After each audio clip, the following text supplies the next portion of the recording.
Individual brilliance could fire Tottenham to Champions League place. Heung-min Son and Christian Romero made the difference as Tottenham got their top four push back on track and heaped the pressure onto rivals Arsenal with a 3-1 win over Leicester in North London. For the majority of a scrappy game, there was little between Spurs and a much-changed Foxes, who are prioritizing Thursday's Europa Conference League decider against Roma, but the hosts' individual quality told after the break, with Son scoring twice and Romero imperious at centre-half. The South Korean's second goal was stunning curling effort from the edge of the box to make it 3-0, leaving Pierre-Emile Højbjerg with his head in his hands, while Harry Kane showed flashes of brilliance and opened the scoring in the first half with his 19th goal in 18 appearances against Leicester. Kelechi Iheanacho scored a stop-page time consolation for the visitors, who struck the post through Patson Daka at 0-0 but were undone by Son after Brendan Rodgers made 8 chances ahead of the trip to Rome. This was not the most polished or convincing display from Antonio Conte's side, but,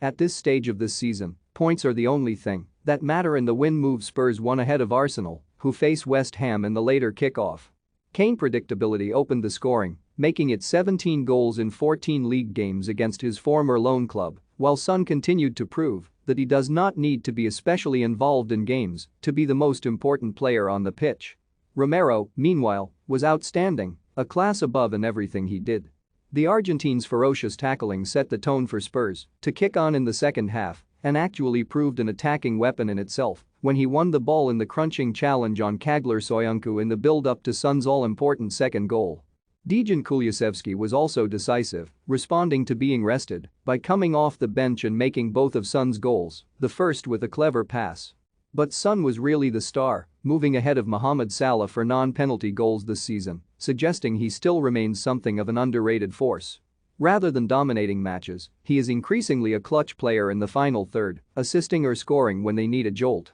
He set Spurs on their way with a corner for Kane to stoop and score at the near post. If his first goal was a poacher's finish inside the box, the second goal was inspired as Son curled into the top corner with his left foot from 20 yards, leaving Kasper Schmeichel with no chance. This win was an important reminder that while Spurs remain a work in progress under Conte, they have the individuals at both ends of the pitch to win any of their final 4 matches, even next weekend's visit to Liverpool, when Kane and Son should relish the space behind the hosts' high line. A frustration for Conte is that none of his stars had stepped up in the meek displays against Brighton and Brentford, although a Leicester side who are hardwired to play on the front foot were also likely to be a more attractive opponent for Conte's side. While Arsenal are arguably a more well-rounded side than Spurs, further ahead in their development under Mikel Arteta, if this game is anything to go by, Spurs' individual brilliance and world-class front two could be an important factor in the race for the Champions League.